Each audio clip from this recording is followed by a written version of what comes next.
আল্লাহ তাআলা যদি আপনার থেকে কিছু কেড়ে নেয়, বুঝে নেবেন সেটা আপনার জন্য ভালোর চাইতে ক্ষতির সম্ভাবনা বেশি বলে রব সেটা কেড়ে নিয়েছেন।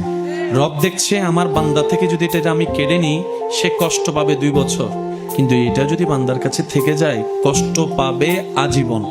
এমন মা বাবা কি আছে যে সন্তানের খুশিতে খুশি হতে পারে না? এমন মা বাবা তো নেই।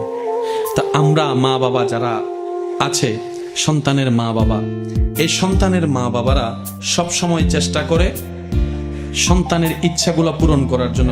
সন্তানের ইচ্ছা পূরণ করার চেষ্টা করে, স্বপ্ন পূরণ করার চেষ্টা করে। কিন্তু ক্লাস 4 এর সন্তান যদি বলে বাবা আমাকে একটা আইফোন দাও, দিবে? বলেন না দিবে? সামর্থ্য থাকার পরও দিবে? কেন?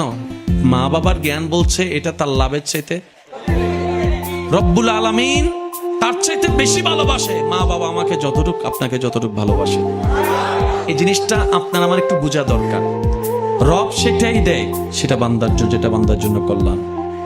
বান্দা চেয়ে নেওয়া আর রব খুশি হয়ে দেওয়ার মধ্যে আসমান জমিনের পার্থক্য আছে না নাই? কারণ আপনি আমি ভালো মনে করে অনেক সময় 1 নম্বরের জায়গায় 2 নম্বর নিয়ে আসি, আর রব যখন খুশি হয়ে যাচাই করে দিবে তখন সেটা 2 নম্বর হওয়ার সুযোগ নাই। এই জায়গায় আমাদেরকে একটু ধৈর্য ধরতে হবে। না পেয়ে হতাশাতা নয়, বরং না পাইলেও বলবেন আলহামদুলিল্লাহ, পাইলে বলবেন আলহামদুলিল্লাহ।